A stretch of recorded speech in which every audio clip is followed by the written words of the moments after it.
Good morning, everyone. Thank you for joining us. I'm Lauren Grogan, the president of Mass Inc., and we are delighted to welcome you to the 8th Annual Gateway Cities Innovation Awards and Summit. This year, we honor those who are working to prioritize diversity, equity, and inclusion in our gateway communities. Today, the final day of our three-part event, we will discuss strategies to support the growth of businesses of color in our cities. Every year, Mass Inc. presents this event, a combination of substance and celebration, to support the work of the Gateway Cities Innovation Institute, our nonprofit research and civic engagement resource for the Gateway Cities.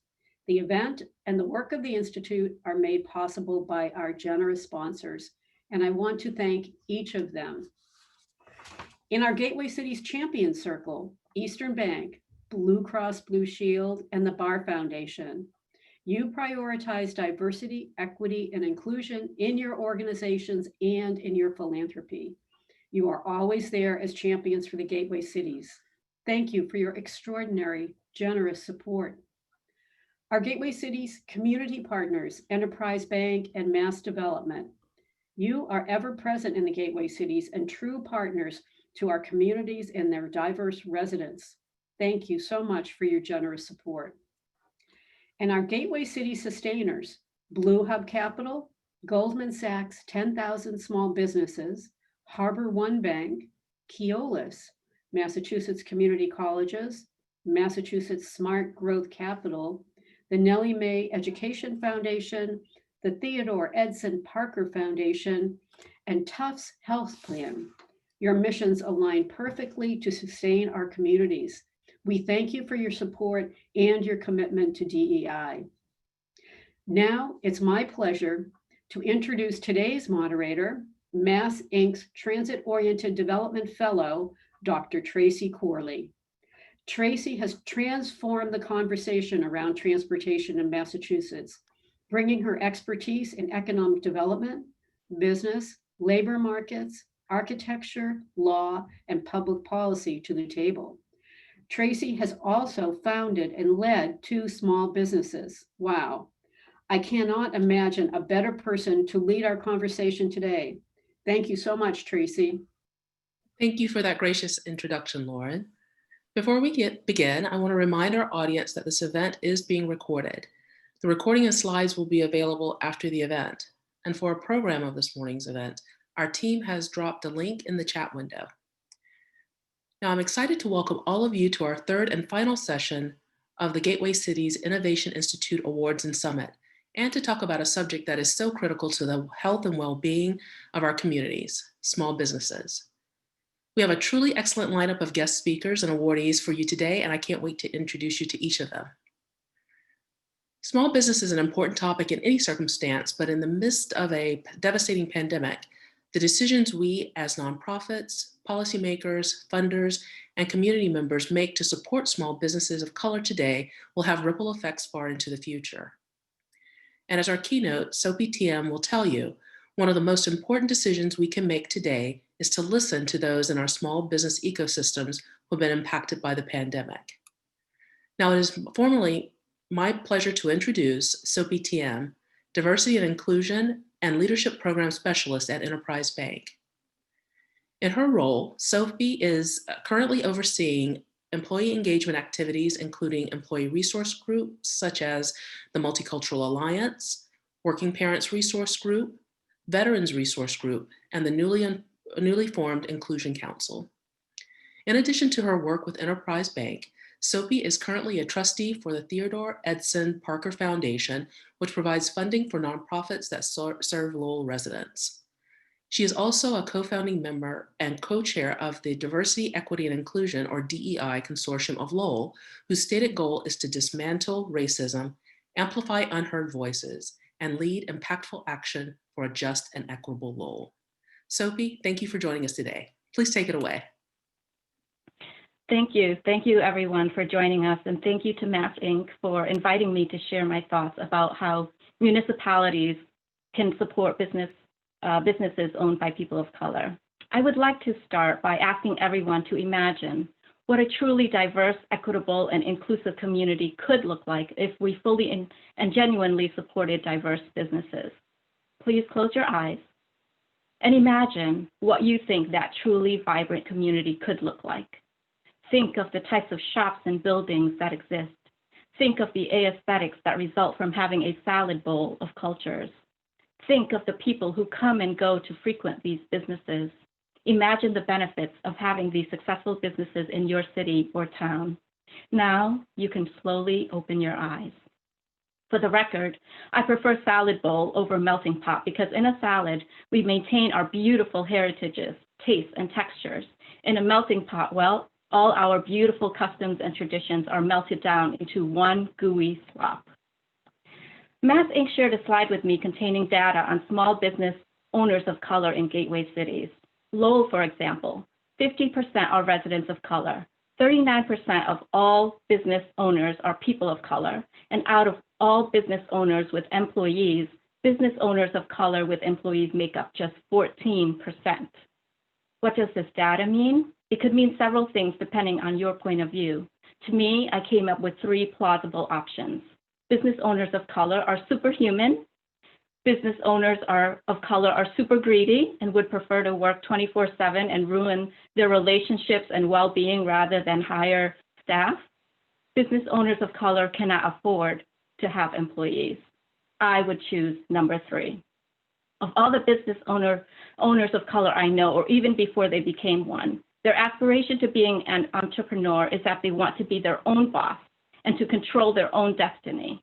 I bet they also want to hire staff to delegate some of their work too, so they can eventually take their vacations worry-free.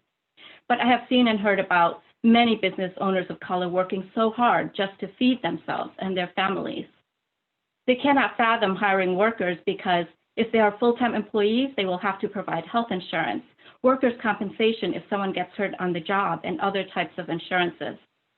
So many business owners of color have been and are facing all sorts of discrimination from the public.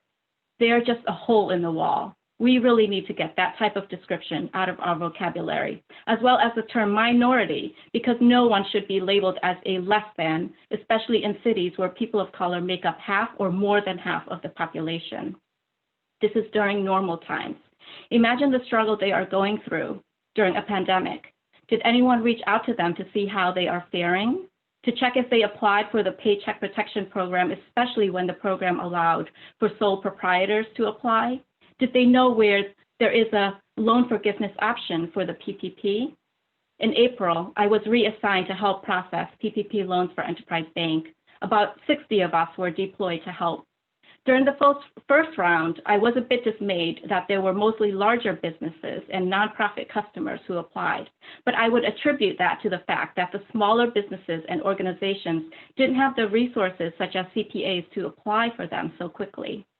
When the second round of funding came in, there were many more small businesses and nonprofits who applied, which made me feel better about how we were a part of helping them get some temporary relief.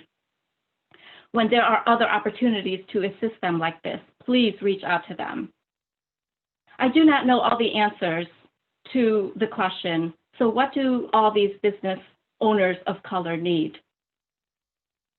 I, for one, am not a business owner, and even if I was, there are going to be different needs for individual owners in different cities. In fact, earlier in the month, I did a little crowdsourcing on Facebook. I asked business owners and friends who help entrepreneurs what cities and towns can do to help them succeed and become prosperous, a goal that seems way beyond their reach at the moment.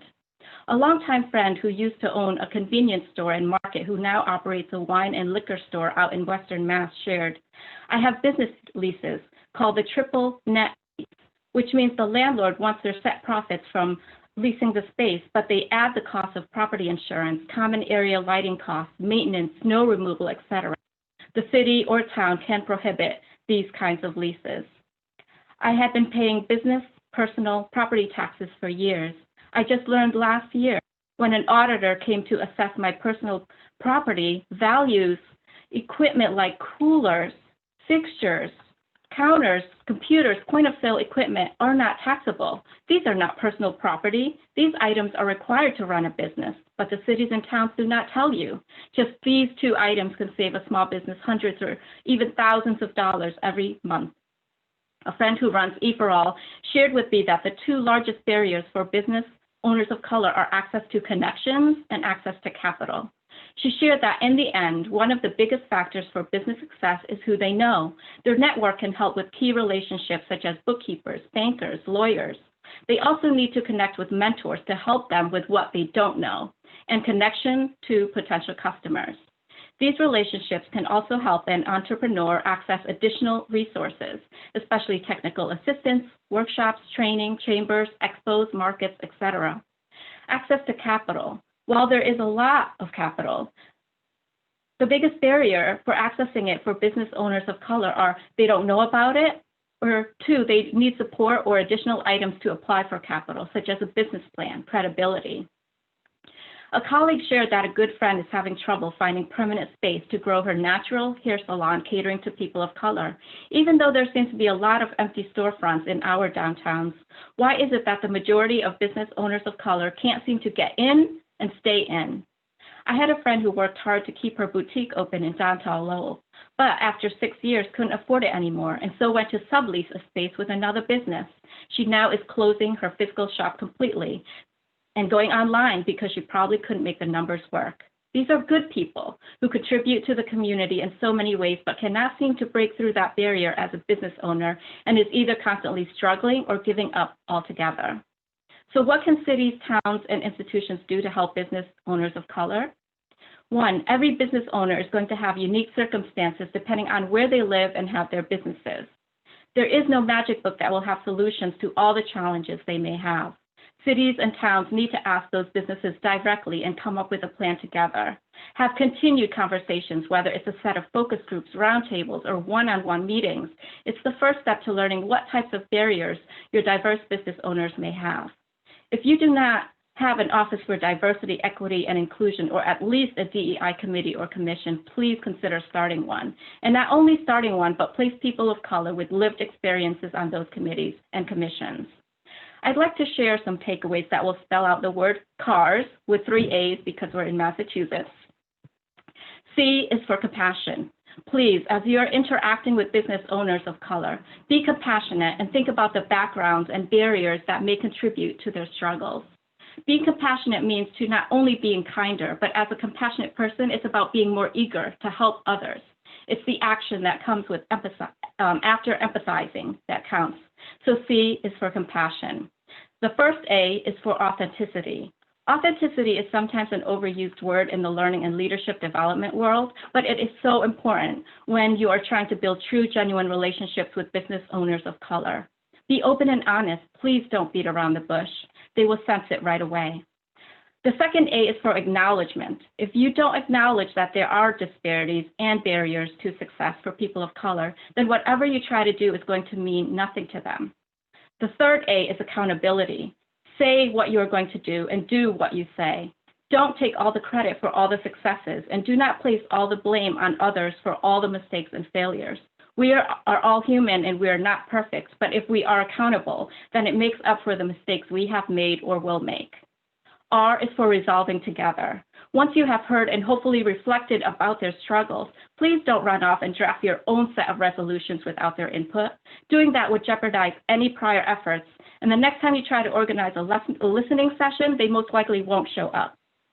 S is for spread the wealth.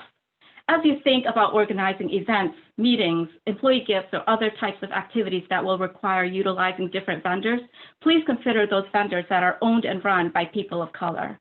Institutions and companies like to be comfortable and have their go-to suppliers all the time, but it's time to start spreading the wealth to businesses owned by people of color. So when you are ready, listen, respond, and engage with compassion. Be authentic and acknowledge their real struggles.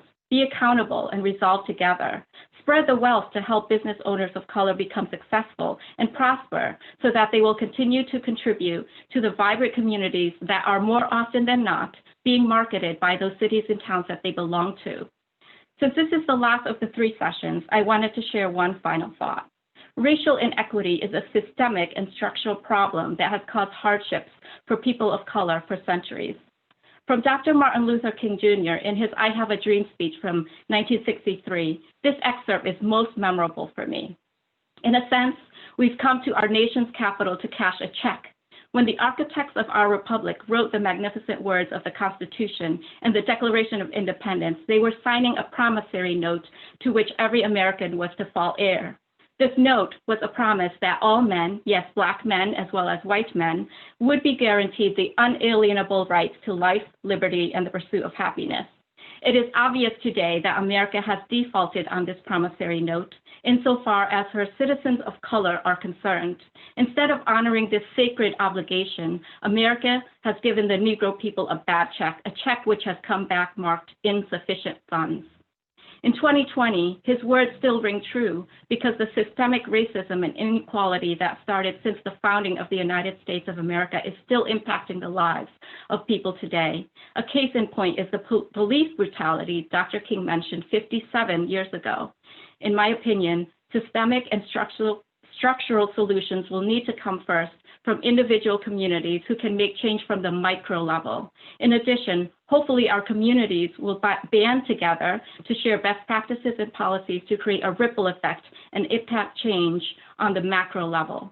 This will take time, quite a long time, but we must start with what we have a higher potential of creating change in our own backyard first. Thank you.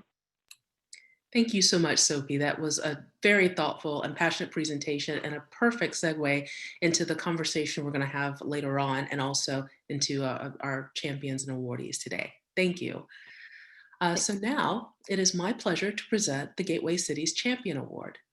This award is given out each year to leaders who display exceptional commitment to advancement of public policies that support growth and renewal of the Commonwealth's gateway cities. This year's recipient exemplifies the dedication that is necessary to help local communities lead their own recovery. Karen Kelleher has long been at the forefront of creating housing that moderate income gateway city residents could afford naturally without subsidy. And when the pandemic hit, she led her organization in innovating new tools to preserve small business ecosystems that are so vital to economic stability and recovery in our regional cities. I am in awe of her and her team's tenacity and focus on bringing economic vitality and attainable housing to all. Mass Inc. is proud to award Karen Kelleher, Executive Director of LISC Boston, with the Gateway Cities Champion Award.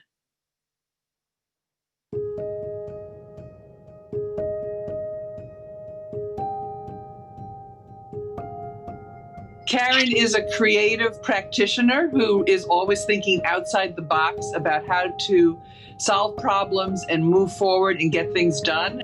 This has been an incredibly difficult and challenging time for all of us in the pandemic. And Karen has not slowed down at all. She's continued to innovate, and her business training program that she launched is really remarkable. I think she has figured out a way to reach the community with the resources that they need to operate and to think about how they respond to the pandemic.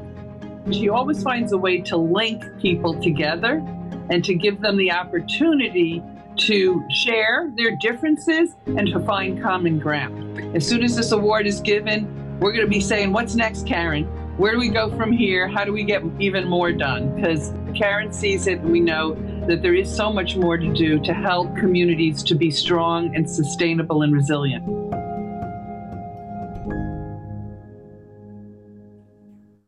This award is well-deserved. Congratulations, Karen.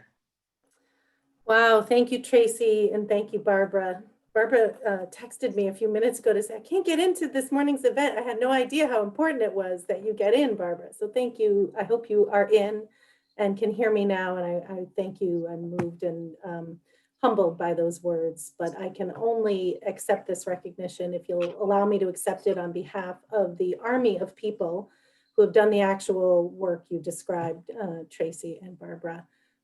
First, I want to acknowledge my team. Every member of the LISC team has worked nonstop to deliver any programs we've been privileged to participate in always, but particularly since COVID hit. So I want to recognize them and accept on their behalf. But Maybe most importantly, I want to accept on behalf of the hundreds of small businesses of color that we've been fortunate to support in some small way during this time.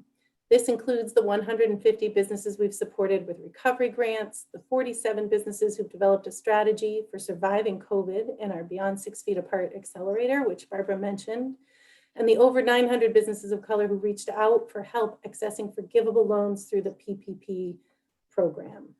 Entrepreneurs of color are fighting for their businesses with heroic agility and creativity.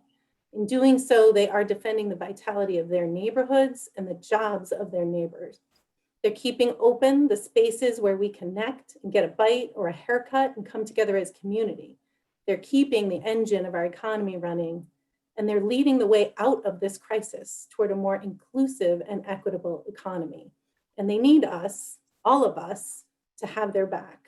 Support them with our business, but in so many other ways. I also want to accept on behalf of the dozens of technical assistance providers, consultants, MBA students who volunteered their time, the business support organizations who have had their back every day since this pandemic hit in February, March. I even forget, it's crazy how long it's been, and we're really still at the beginning. Helping these business owners navigate the complexity of aid programs, renegotiate with landlords, adopt touchless payment tools, adapt their products and strategies to meet those changing consumer demands, take their marketing online. These are the trusted advisors who work in all our gateway cities and across the Commonwealth to connect businesses to capital, contracts, and capacity, all those things that E4All spoke to Sophie about, and their lifeline for the Commonwealth small businesses. I also want to accept on behalf of the banks who stepped up to make PPP loans to support businesses of color through the Equitable PP Access Initiative. We've been fortunate to support this work. We've been fortunate to raise and invest nearly $2 million of recovery support directly and to participate in connecting businesses of color to an estimated $5 million or more in forgivable PPP loans.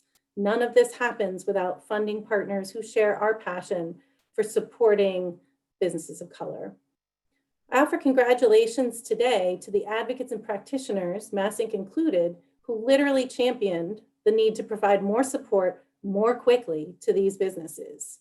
You have been heard, and the governor is announcing $50 million of support today for small businesses, with priority given to businesses owned by women, of people of color, and others who face the barriers that Sophie mentioned this morning. We appreciate the governor's advocacy for these and more resources and the partnership of Mass Growth Capital Corporation and DHCD in providing this support.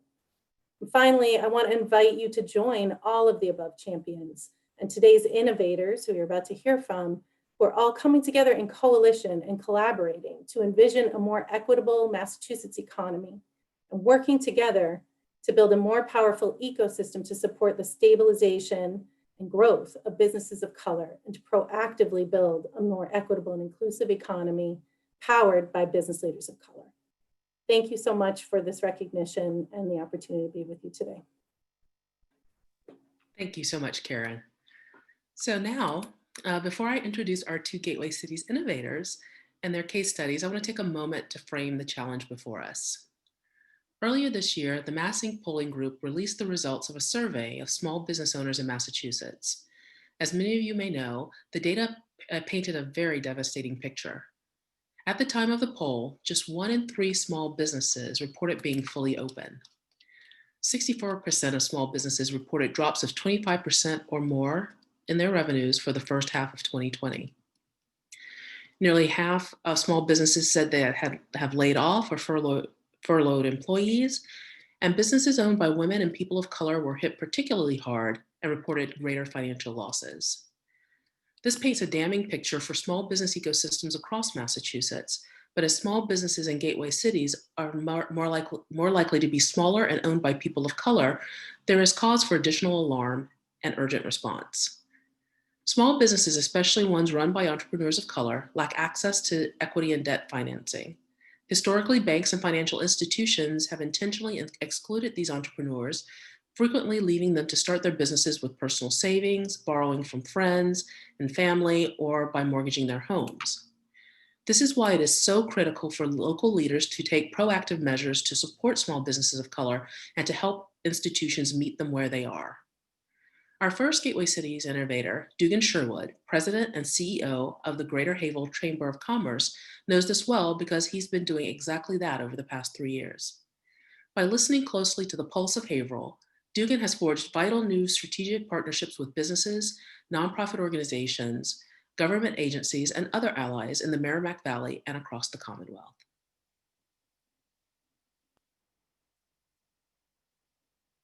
Mass Inc. and the Gateway Cities Innovation Institute are proud to present the Gateway Cities Innovator Award to Dugan Sherwood, President and CEO of the Greater Haverhill Chamber of Commerce. Dugan has demonstrated exemplary leadership in advancing diversity, equity, and inclusion within the small business community in the city of Haverhill. His efforts have made Mass Inc. and the Gateway Cities Innovation Institute are proud to present the Gateway Cities Innovator Award to Dugan Sherwood, President and CEO of the Greater Haverhill Chamber of Commerce. Dugan has demonstrated exemplary leadership in advancing diversity, equity, and inclusion within the small business community in the city of Haverhill. His efforts have made inclusive economic growth a core component of the Chamber's strategic plan, recognizing that Haverhill's diversity is one of the city's major competitive advantages. Under his guidance, the Chamber has built strong coalitions to revitalize unused or underused spaces and create opportunities for small and young businesses.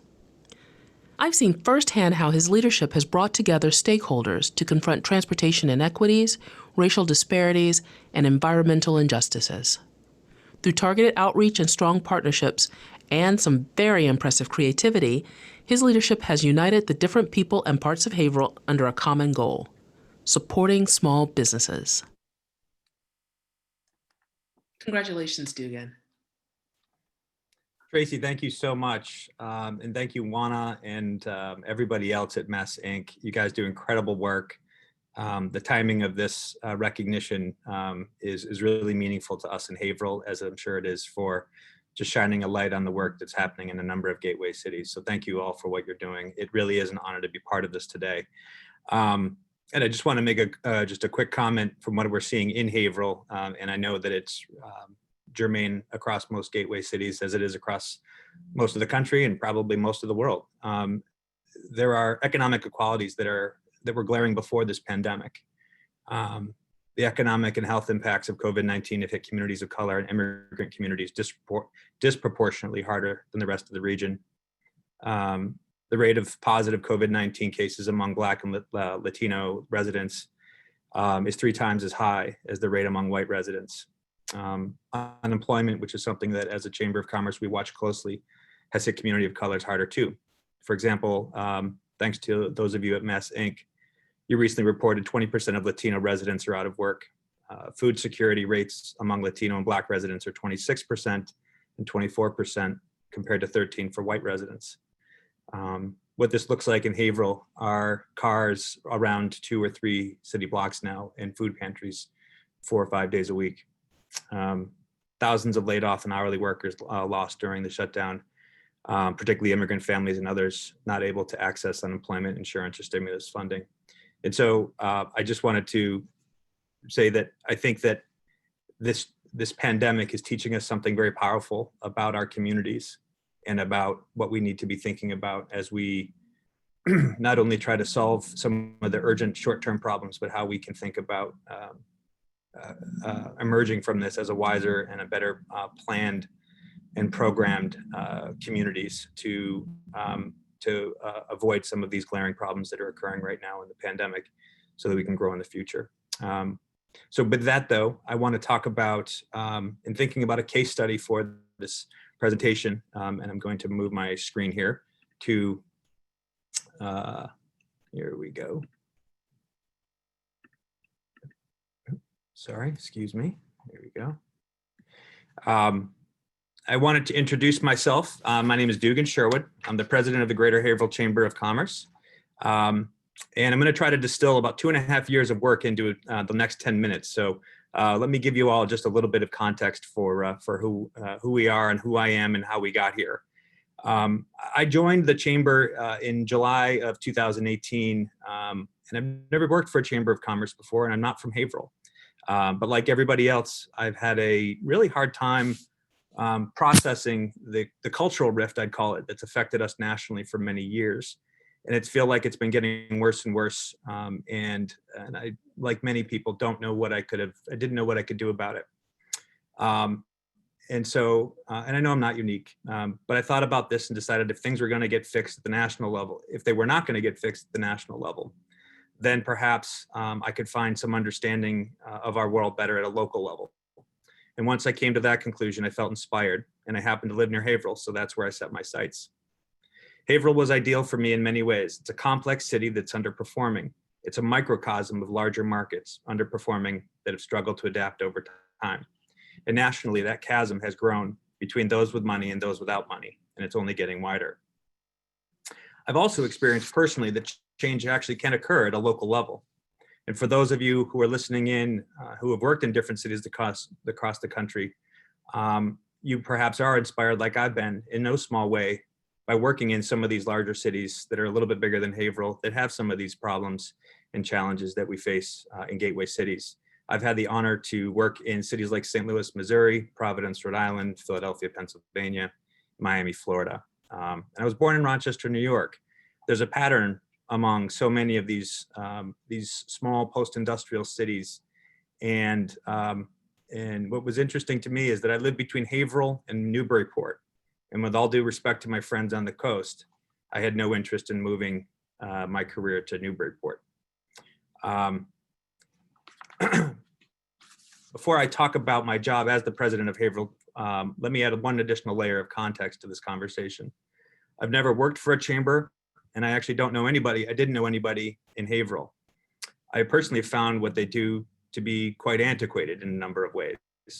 I came from Cambridge and Kendall Square, right across the street from MIT, where I spent 10 years. And the role of the chamber there was not entirely clear to me in the business world. But I wanted to come to Haverhill and live at the intersection of public and private governance, and the chamber seemed well positioned for me to operate right in that space. I'm using the chamber as a case study because the things that we have done here over the past two and a half years, I believe, can be applied elsewhere. And this story begins with a group of local leaders willing to break with traditions of 100-year-old organization. That's not an easy thing to do. Anybody who's part of a community knows that tradition and history are very important. They're tied to trust, they're tied to relationships. And those are things that you need to preserve, you need to care about. There's a science and an art to this process. The science is understanding the critical economic value of inclusive economic growth and seeing the diversity in the community as an engine. The art is listening to people in the community, understanding how they see things, how they build trust and relationships that allow for real change. That's why this work takes so long and why stasis is always looming. In Haverhill, we have no elected officials that are BIPOC. I serve on 2 boards in Haverhill that total approximately 60 people. When I began, none of those people were people of color. And yet the folks on the board at the chamber in Haverhill got together and saw that there was an opportunity to do something different and press for experimentation. They hired me with a charter to rebuild the chamber from the ground up. The fact that I was an outsider was part of the secret sauce here. There are a lot of challenges that I've faced because I'm not from Haverhill and didn't know anybody. Nobody knew me. I have no relationships. The fact that I came from work in Haverhill and Cambridge didn't suggest anything really to anybody. I had a lot of work to do to build trust and relationships in this community. But that merger of local passion, locals, people who call this place home in ways that I never will, met with an outsider who's new, who has a history somewhere else, who has ideas from somewhere else, who can be innovative in different ways. That sauce has been very special, and that's been a key driver in our work up to this date. I want to make one other quick note about the change. My board knew that they wanted to be better at Haverhill, and they knew there were parts of the chamber that were stale, but they didn't know what change was needed.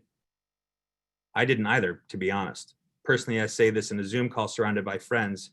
I did come with a bias. I'm not aware of all of my biases, but I did come with a belief that systemic racism is very much a real thing.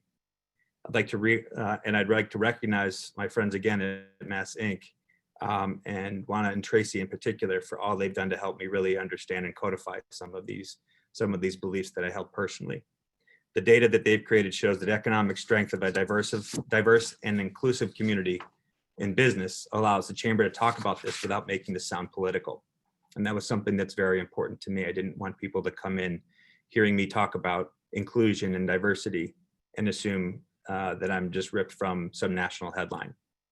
There's economic power in racial and inclusive economic development, and that's been our greatest weapon. And so with that, we sought to rebuild the chamber from the ground up.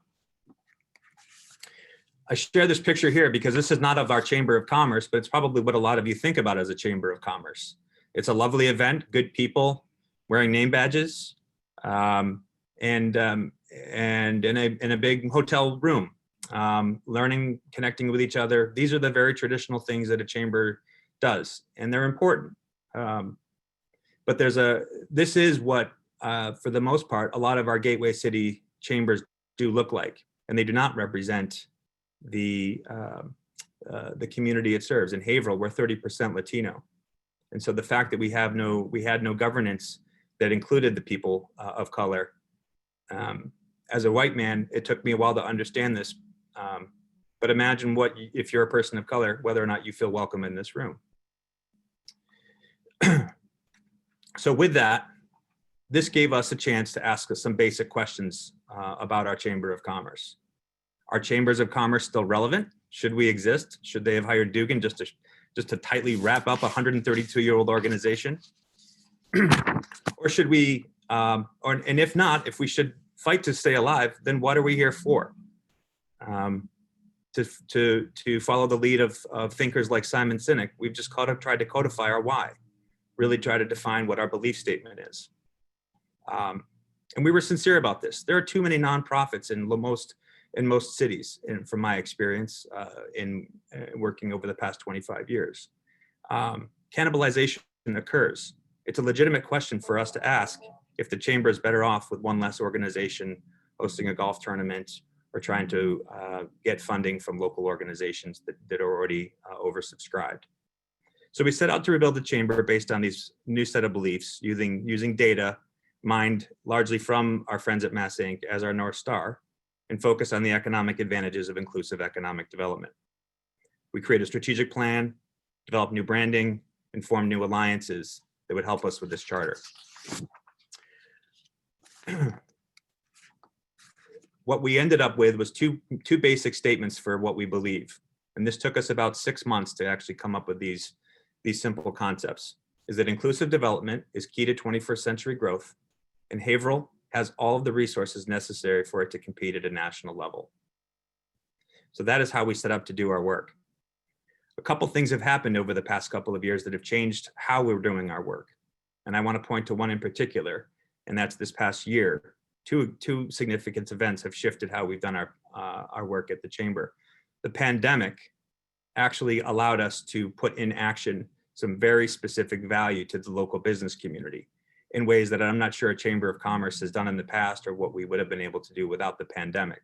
We were able to raise tens of thousands of dollars to direct aid to local restaurants. And that just further solidified the people in the community who do look to us for more traditional programming. And so in that sense, we were able to mobilize because we're a small organization. We worked with our city of Haverhill in the mayor's office with our state elected officials and put real aid into the hands of local communities quickly. The second and perhaps more interesting phenomenon occurred when George Floyd was killed in Minnesota. In a very strange way, the killing of George Floyd and the protests that erupted across the United States gave organizations like mine a platform and cover to speak a little bit more broadly and loudly than we might otherwise have. Systemic racism takes on a very different meaning at a local level when you're trying to build trust in a community.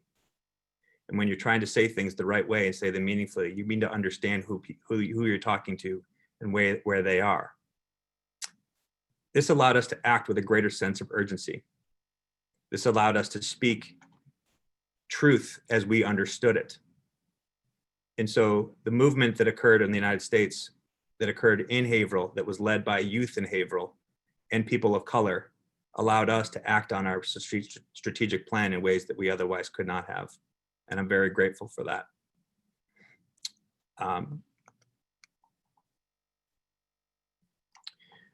The outcomes of this have allowed us to redraw the starting line.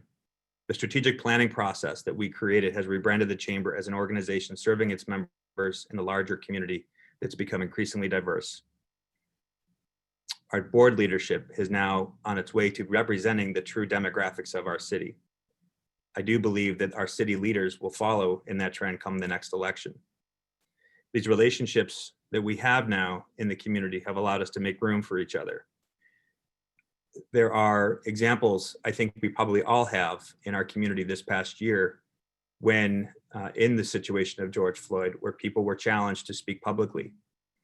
And there was a lot of organizations out there that chose to speak up, and there was a lot of organizations that chose not to. At a local level, how you engage with each other and challenge each other on why you spoke up or why you didn't is actually very, very important. And I would argue it's more important than the words themselves. And at this chamber, we do now have the room and the support because of our board, because of our membership, and because of our messaging to speak openly and candidly and welcome people who don't agree with us.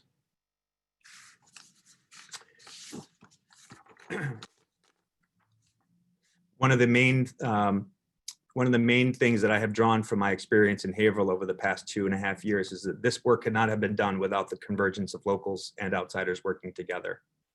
We see that at the local level, the city of Haverhill has benefited from having a wonderful superintendent who came in 2.5 years ago as well. And she comes from somewhere else. Blending that with the passion of the local community and the historical knowledge of the local community has really created some alchemy here that a lot of us who are working together with locals, it's very special and moving the needle in some really important ways. I want to also call out the fact that organizations like ours require a clear understanding of what our purpose is. And so I've never been an organized person. I don't really rely on strategic plans for the most part, but the one we created, the chamber, is something that I've printed out and I look at it almost every single day because I refer back to it. And that's partly because the work is so important to me. And because if we lose focus, we tend to lose our message as well. And with the Chamber of Commerce, there's already a number of assumptions about who we are and what we're supposed to do. So we're very deliberate in terms of how we tell our story. And last thing I'll say is there's tremendous joy in bringing groups of people together. And that's one of the things that I've enjoyed the very most about Haverhill. I live in a town that's slightly more affluent, a small village called West Newbury. Everybody looks like me. And it's a wonderful place and I love living there. But the fact that I can now be part of this Haverhill community where people are, 30% of this community have Dominican or Puerto Rican roots. That's a very, very special place. And it's something that I feel very fortunate to be part of. And the chamber has just become a richer place. And it's going to improve some of the more traditional elements of what we do, simply because we do have a more interesting spice to add to our, I think, Sophie, you mentioned the salad bowl. And so this is the type of work where I chose to focus on our Chamber of Commerce, the changes we're making as a case study, because the type of change that we're trying to create in this community is cultural and social, and it's going to take generations. And so we're very proud to be starting this work now. I'm very grateful to all of you for the work that you do at the state level and the data that you provide to us and simply giving us this platform. I also want to recognize my board of directors and the members in our community who have been really the ignition behind all the work that we're doing, and my wonderful colleagues here as well. So thank you so much to all of you. I really appreciate this honor. Again, for that fantastic presentation. I really appreciate that you're asking us to take a look at our traditional institutions and to rethink the purpose there. And so just as a reminder to our audience, I want you to remember that we're taking questions right now. So if you have any questions, either drop them into the Q&A section or into the chat, and we will get to them at the discussion portion of our presentation today, or of our event today. And so now I'm excited to introduce our next Gateway Cities innovator, Yvette Almeida, a Mass Development Transformative Development Initiative, or TDI fellow, who has turned the active listening into an art form, and in doing so, empowered Worcester's Main South neighborhood.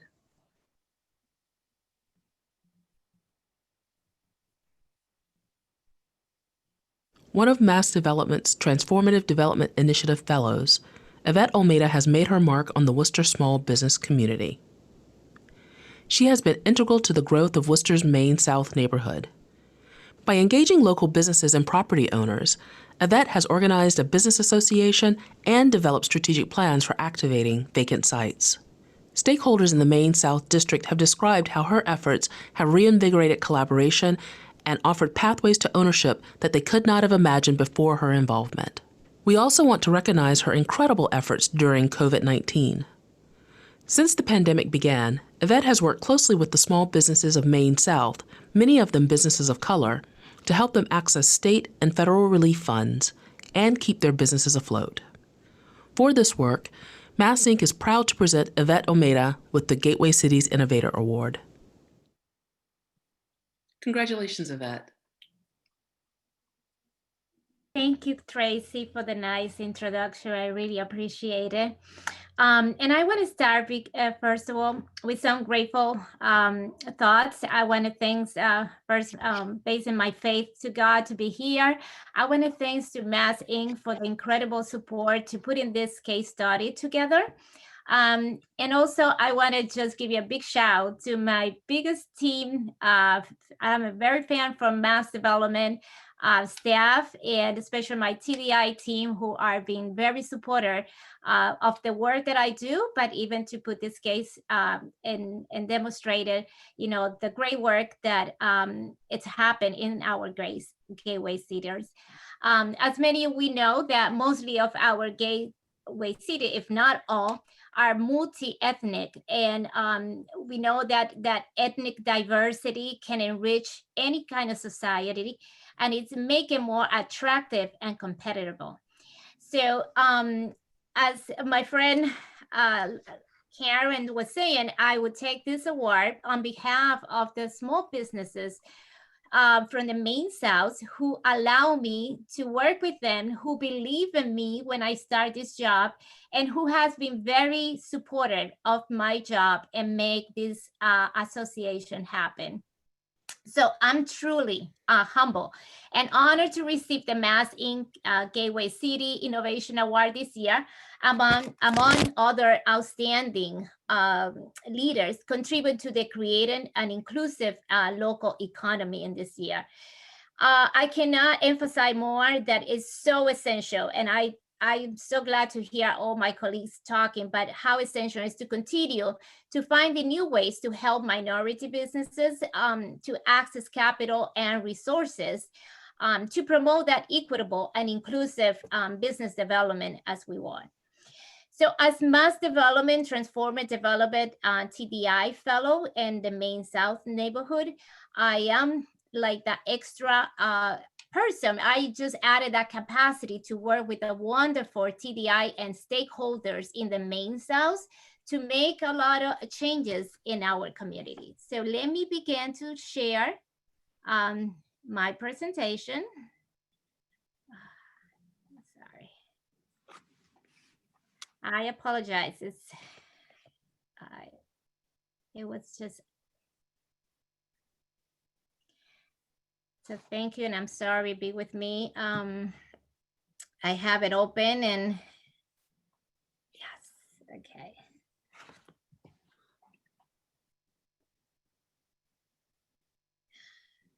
Okay.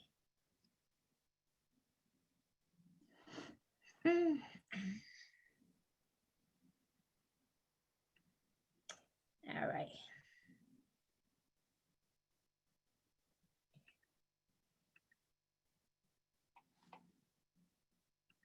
Okay.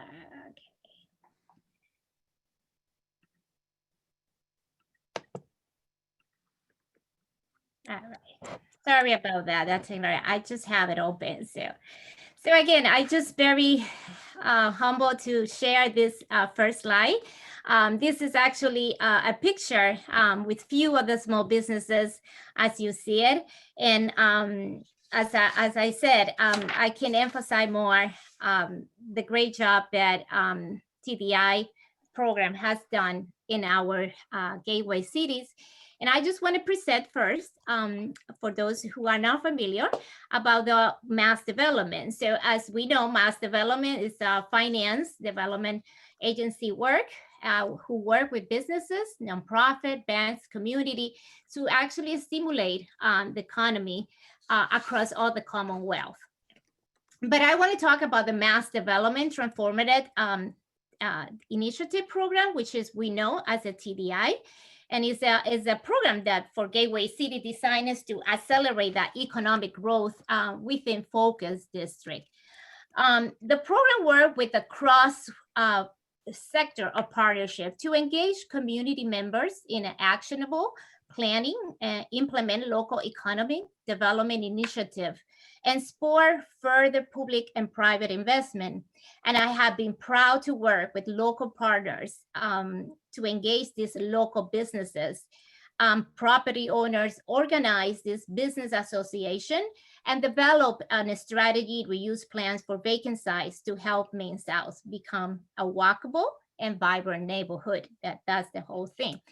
The vision of the Worcester TDI partnership, as I want to mention and recognize the great support from the City of Worcester, Clark University, the Main South Business Community Development Corporation, the YMCA of the Central Mass Regional Environmental Council, business owners, we also have residents, and it's actually to shift this perception of the Main South to and further build a diverse, vibrant, and walkable neighborhood. So by engaging these local businesses and property owners, so this is what began the organization of a business association, and also develop that strategy use plans for the vacant sites. This is the map of what is the TDI area. I just want to show you, and I want to just welcome to Worcester, the beautiful art sign. So I just want to kind of tell you that just to have this idea, that the focus area of the TDI district is a roughly 5-block stretch of the Main South, of the Main Street actually, that you see right in the middle. And it's the heart of the Main South neighborhood because it's bordered by the King Street and Wellington Street. And if you see it at the north end point of the district, it's just under a mile of the City Hall and downtown. In the other side, the south end point, it's just over half mile of the Clark University, one of the major institutions in that neighborhood. And if you continue to the Clark to the Webster Square, which is that connection, from the Webster Square is about 5 minutes of the Worcester Airport. So it's a really important connector area of the Main South. Very diverse in terms of it's being, I couldn't remember at this point, but there's so many language representation in this area. And the Main Street is where is the commercial corridor. And mostly of the small businesses here are Latinos, and also we have several Vietnamese business owners. We also have some Caribbean and African businesses. So what I'm here is just my case study. I want to tell you and how a business association among minority business can develop strategies to support that diversity and equity. And the strategy that bring minorities business to be part of a decision-making and have the same access to resources and capital as the rest of the other businesses. So let me tell you by my case study, how that strategy was essential during the breakdown of the pandemic, when many of the small businesses have to shut down their door for business and operation. So in 2019, that was almost as a completely full year, has the Main South Business Association was created with the mission and purpose to promote, advocate, and foster a thriving business community in the Western Main South. this is a nice picture, one of my favorite. I just capture just a section of how it's this. As you see, multicolors, the red is very popular into minority, bright orange and bright colors and all over the place. The business association, we have this intention to strengthen and that business corridor that we are mentioned to you by promoting, recruiting, and retain those businesses in the area. So we were looking to capitalize on the investment of this district over the mass development investment that have done already in this area. So we want to kind of help to fulfill the vision of these thriving shareholders. So I want to emphasize that the business association at this point doesn't have any full-time person.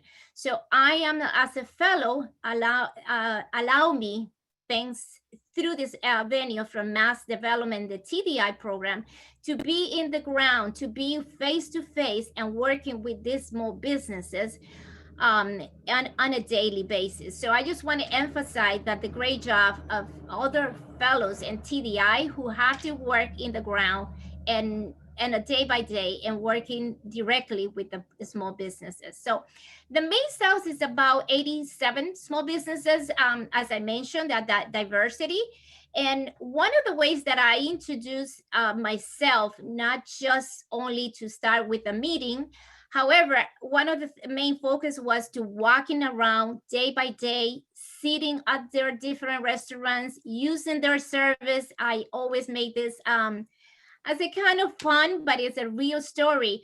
I went to 3 different hair salons. So 3 different hair salons, I had to sit down, but that was just the way that you start to build this trust among the small businesses, especially in minority community, like where they never had been engaged, they never been participate in decision makings.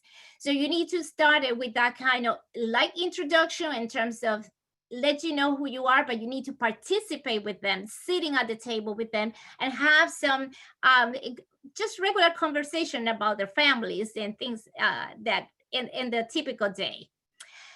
So the Main South, it began with mostly at this point, I would say 99%, if not all, we have one, and they all Spanish speaking. This is a nice picture of one of our meetings.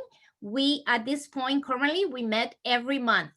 And this is just a typical small businesses. We have in this picture barbershops, we have the hair salon lady, we do have some other type of services that are sitting at this table. And I cannot tell you more how proud they feel in themselves that this is a table where they are talking about decisions for the area. So the group was looking to kind of expand more programs for the multicultural of this district. And they know how important it was to start with a structure. So through mass development, they provide us with technical assistance in too many different ways. And one, we know the need to establish a structure where they even, this group, select a president and vice president, a treasurer, a secretary, and 3 people extra they call because they said, well, we all busy and we're not going to be available all the time. So maybe the secretary can be off or running their business on a day by day. So they made this decision. They vote all of them to make this executive committee as well. Through this, when this association started, the Main South CDC received the urban agenda just to assist with further development of this organization. And they have been helping and support to, at this point, as I would say last week, they already set up a physical office for the first time to have for the business association.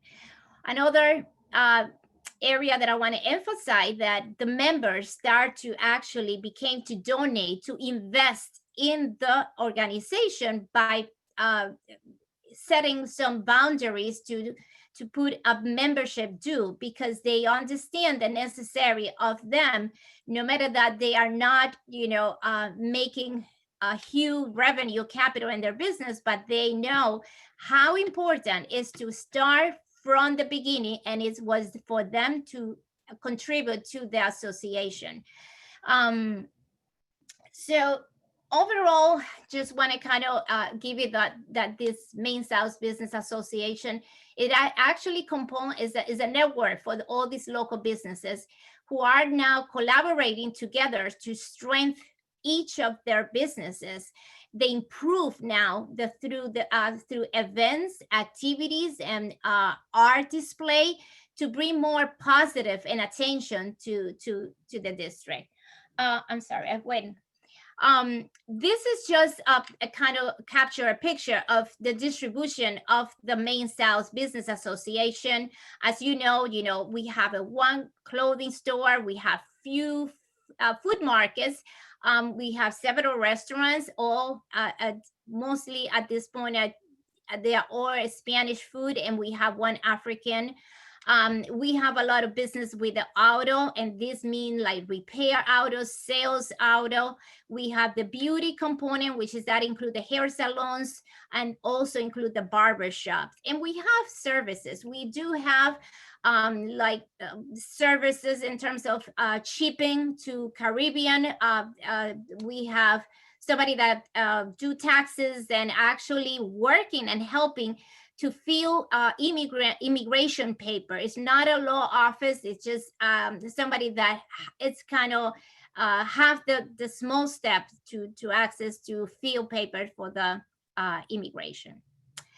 So as some of those outcomes from the Main South Business Association, they begin to start with the back to school event.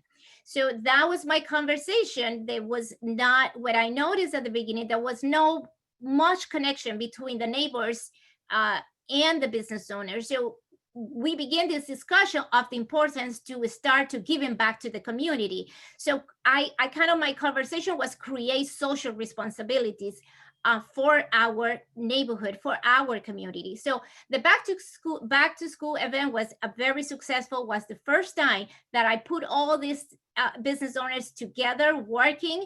They gave out 150 backpack for begin, and they have loud music. They all contribute, all these restaurants and market, they brought food, no charge to anybody. They want to give it food. They want to show up and showcase about their food. They were so proud and feel about what they could give it to the community.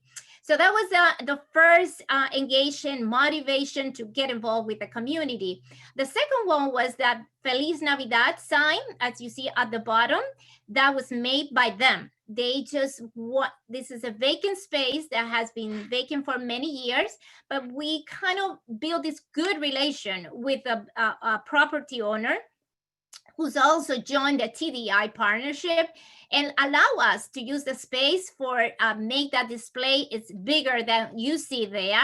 And then Main South CDC helped us to connect with the light, and it was just the day that we just finished, we have a big party, and it was probably about maybe 2 or 3 inches of snow that was from the day before.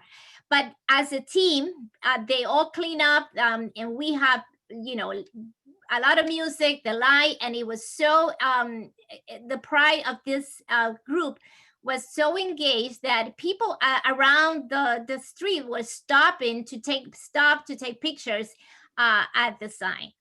But I just want to say the most important recently in this outcome was that during this pandemic, how important it is that we have this business association was because a lot of them had to shut down.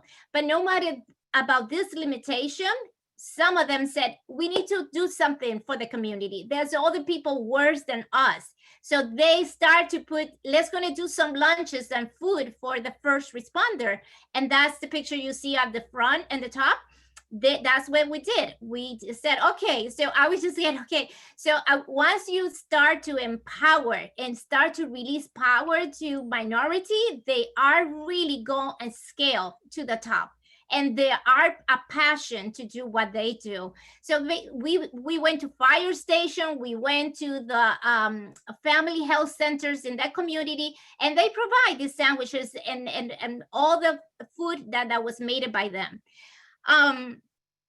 So I just want to kind of emphasize again the technical assistance that was a great support to really strengthen the business association.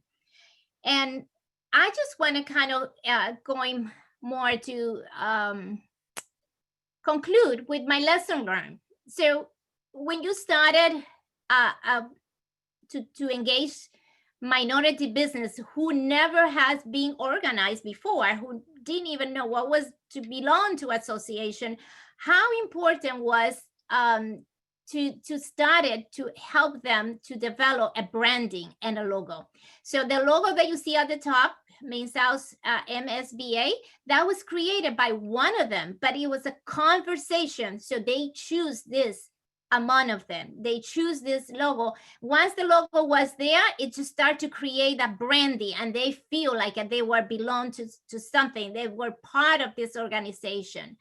The other lesson learned that I see is that because this association, we have to, like one of the speakers at the beginning, I think what Sophie was saying, how sensitive you be and how good listener about what the needs of each of those individuals. And because we were already connected each other and we had this network, when the CDC, City of Worcester released the first CBDG funds, I was immediately trying to connect them. So we start to helping each other and helping how to even complete these applications that a lot of them never feel before. But because of that connection, because I have that time through the program, we were able to secure over 75,000 just in the TDI district. Never mind about all the other 1,000 that we help, because one of the members have a family who have another business. So the information start to actually spread it out. I ended to answer questions from and helping all those businesses who are not in the association or in the district, because the voice start to share. So we have three members who receive PPP. And again, one member who was awarded by LISC award as well.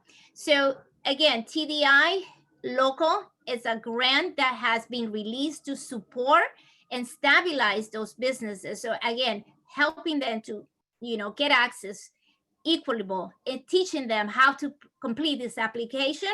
And important now, we starting to develop more program in terms of accounting and understand how to do more operation and the businesses. So we are in the process it's just to create a website where we can create directory and emphasize and highlight those businesses.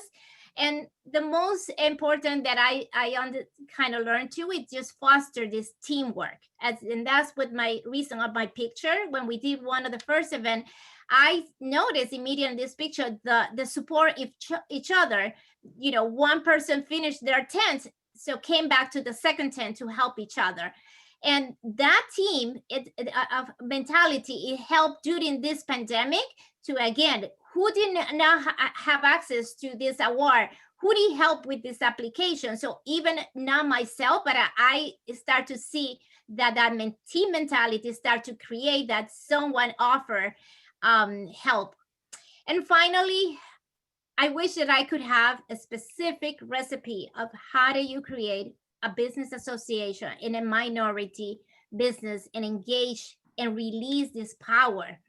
But there's no cookie cutter model because every neighborhood is going to be different. You need to start to know them. And again, you need to be a good listener. You have to be sensitive. You need to know a little bit about the history. You need to know about their past and what are the most things that that they feel proud in terms of the participation. So thank you, Yvette. Yeah, so you want to take just a few moments to talk about the policy implications, and we'll then take it on to the Q&A? Thank you. Just want to quickly, as the time it is, how important is when the city who had done an incredible job, but at this time we still recognize the Main South Association as one of the hero among us that was mentioned during the pandemic. It created a big impact, and that support is very important. So thank you so much for allowing me that, Tracy, that extra time. Oh, sure. Yes. Thank you so much, Yvette. I mean, the advances that you're making with Main South is providing a wonderful toolkit that we can actually apply to some of our other gateway cities. And so now we want to move into the Q&A portion of our conversation. And just as a reminder that if you have any questions, please drop them into the Q&A function or into the chat, and we will get to them. But of course, you know, from everyone who's here today, from our champion, our innovators, and Sophie, our keynote presenter today, I've been hearing some very common themes, and the first of which is about listening. And so I think that one of the things that really stands out for all of you is that you have taken the practice of listening to another level. And can you talk a little bit more about kind of, you know, what does it really mean to listen? Because I mean, there's the common phrase that says, you know, there's a difference between listening to figure out how to respond versus listening to understand. And so I want to ask each of you to kind of share a little bit more about kind of, you know, what listening has done for the work that you're doing right now with small businesses. Maybe, yeah, Dugan, you want to go first? I'll just jump in. First time anybody's ever asked my advice on how to listen. But I think that sort of the older I get, I think the better I do become at realizing that so many of my assumptions entering a new relationship or new environment are either wrong or just simply incomplete.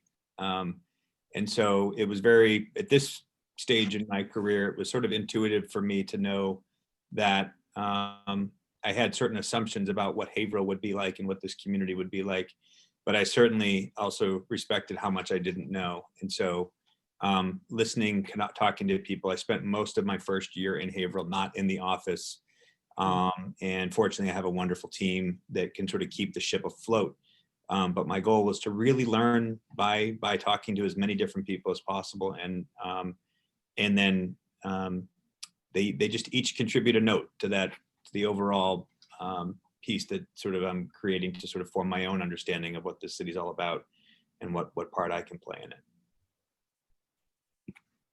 So it looks like Karen, want to jump in? Yeah, I'll jump in. I feel so fortunate because LISC is this weird entity that lives between sort of funders and policymakers and people who are like Dugan and Yvette, who are on the ground in a community, and all the many partners I talked about earlier. But we've been fortunate because at the beginning of the pandemic, we were developing a accelerator program to help small minority-owned businesses onboard digital technologies to be able to grow, because we were trying to develop strategies for bridging the racial wealth gap by business growth. And we had no idea what we were doing, quite honestly. We had no idea what that was going to take, what tools were going to be effective, but that's, I guess, the point of a pilot. And we've had the opportunity, we pivoted that to a COVID strategy accelerator, which was what the moment required. And we've learned so much from the businesses that we've had the privilege of being in intense conversation with for 5 weeks. And there are so many who've been closer to it than me, including the volunteer MBA students who served as consultants for 15 hours a week for 5 weeks. But it's imperative that we build tools that are responding to the needs of those businesses, and that digital capacity growth has, what we heard is that this is a real challenge. It's a day-to-day sort of, and we all see it, it's like, how are we going to adapt to this moment, use the digital tools up to our advantage that go beyond Zoom, right? How do we connect with our customers? How do we update our websites? How do we have social media? How do we market to a different set of customers? And maybe these small businesses that aren't even really using digital tools in their business can get to a point where they're using search engine optimization to access the customers that really want what they have to offer. and e-commerce platforms to be able to deliver it to them. Restaurants have had to learn how to use the apps that like Uber Eats, and they eat a lot of their profits, but just even onboarding those tools and developing the capacity to access customers has required a lot of that. So I'm going deep on the digital capacity. It's just one piece of the many insights that have come out of working directly with those businesses and learning from them. So I thank you for that question. Yeah. Okay. And Sophie, did you want to jump in here for a second, or yeah, go ahead. Yeah, sure. For me, someone who has a hard time remembering everything, I think the short answer to that is, as we're listening, take a lot of notes. And as we're listening to different people, different individuals and different groups, you have to take those notes back and reflect, and think about what are some of the common themes that are being seen, woven through the conversations and the suggestions that people are having.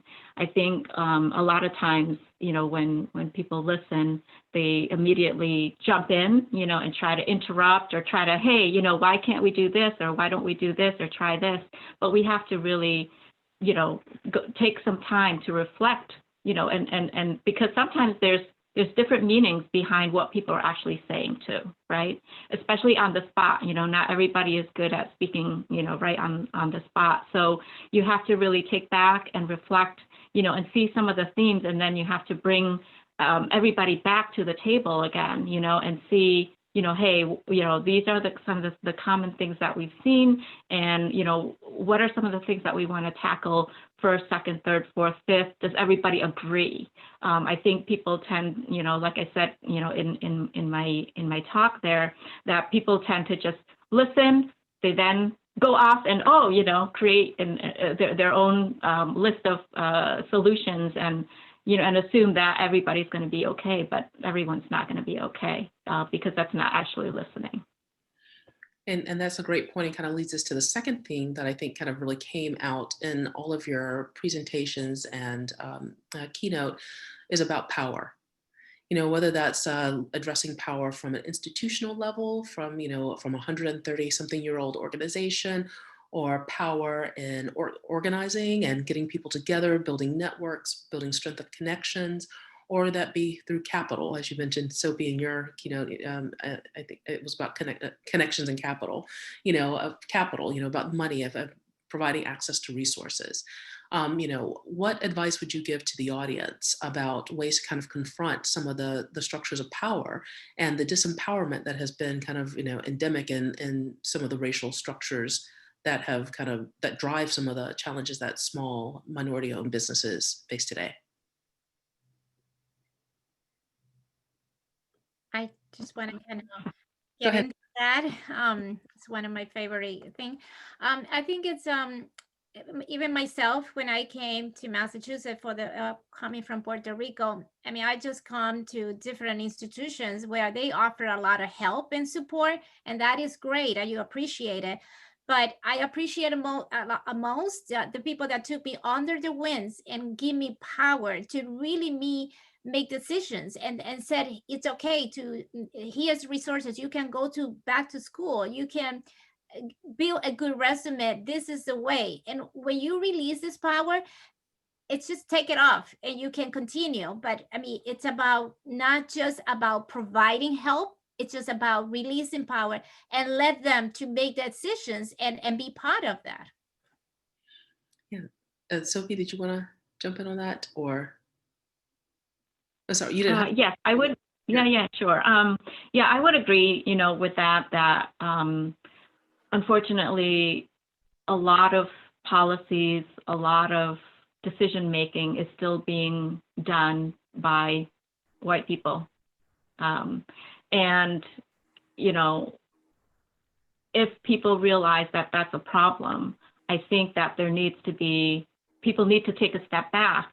And if they truly want to empower other communities, to be at the table to help make decisions, they have to take a step back and provide that so-called power, or empower them, to be able to share their voices, share their concerns, but also share the decision-making process, share the solution process. I think that a lot of times when people think that they're being helpful, right, by saying, oh, I know what the problem is, I'm going to solve it for you. That's a big problem. That's the systemic problems that we're thinking about and that we're talking about at the moment. And so, you know, power comes in a lot of different ways, but if you don't give people a seat at the table, you know, to help come up with some of those policies, et cetera, you know, we're just going to continue to be powerless. And Karen? Yeah, I mean, I've been wrestling with that issue throughout this period as a white woman, you know, playing the role I've been playing in this work and trying to use the listening. And the second thing I'll sort of emphasize on power, which is coalition, like the power of coming together. The Equitable PPP Access Initiative I mentioned before was a coalition of over 40 organizations that came together to address the compelling lack of inclusion of businesses of color in the PPP program. And we all know that none of us could have done what we did alone. That required that level of coalition. And so it's inadequate power, $5 million, $10 million, whatever it was, we were able to funnel towards businesses of color. It's a trickle compared to the total amount of money there. So there is so much more work to do, but if those of us trying to do the work together and find ways to support those leaders of color that are stepping up and sort of be the champions for those communities that are rowing in the same direction, we're going to be more likely to work at dismantling the structures that keep all the power on other sides of the line. Thank you. And I know that we have a question here from Haverhill Rep, State Rep Andy Vargas, who asks, recognizing that there isn't a singular solution, what do you find to be one of the most important strategies to a strong economic recovery? I'm going to also add to that an inclusive economic recovery. Since that's your rep, Dugan, do you want to kind of take that first, or do you want to kick it off to someone else? Well, I'll just say I'm working through that right now. So I'll be honest when I'm not actually sure I have the right answer to that, except to say, for me, who does, I think my habit is to be more intuitive than analytical. Data right now for me has really painted a very, very valuable picture. And so actually understanding the outfall of the economy and what that's meant in our community, what jobs have gone away, what demographics of our community have suffered the most, it paints a very clear picture that you could never get anecdotally. And so most of the jobs that have gone are service jobs. Those are jobs that are unlikely to come back anytime soon. They're the lowest paying jobs. And they are jobs, at least in Haverhill, that are held mostly by people of color. And so I'm still trying to sort of define the problem. So, and my rep, who's a very special guy in this community, I actually want to just make him answer the question because he's probably got some deep insights for all of us. But yeah. Anyone else want to chime in on that question? Are we all grappling with it? Yeah. Maybe partnership, and I'll just shout out something I mentioned in my remarks earlier. The $50 million the governor is announcing today is going to give a priority to businesses of color and businesses owned by women. And that is not a limited priority, like up to 5 to 10 or 20%, it's a priority. And that is something that needs to, this crisis is exacerbating the gaps, the racial and equity gaps that we have across the spectrum, income, wealth, health, we can go on. So I want to just say we need more of that kind of recovery tool. Okay. I'm also going to just add in that to not discount that anecdotal evidence, Dugan, because that also is evidence, and because people's lived experiences sometimes tells you things that the data can't. And so I'm just going to throw that in there. But it looks like, Sophie, you have something you want to say around this? Yeah, you know, I was going to say that there definitely one solution cannot solve everything. How do we prioritize, I guess, would be the question. Just, giving you an example, in the city of Lowell, with the DEI consortium, we're still waiting for the city since July to come to us and say, hey, can you guys come to get together, and provide us kind of a list of priorities that we can perhaps work on together, because we understand that all of this is going to take time to solve and to resolve, but we have to be able to come to the same table first and talk through what some of the priorities that, for example, the consortium could be able to provide, but we're still waiting for that, and it's doing a little bit more harm than good, right? Because like I said, we do realize that, it's going to take time, from health disparities to economic disparities, but if you don't invite us to the table to share our thoughts, what's that going to do? We have to just start somewhere. Yeah. Yvette? So I just kind of added everything was well said. And it's just to be patient to continue that e-commerce that Karen was saying. I mean, at this point, it's even in the business association, I kind of have to be patient to start the Zoom meeting so we don't break that down. But before Zoom, the only way of me communicate all this information was through a WhatsApp group where I have 20, probably 6 small businesses.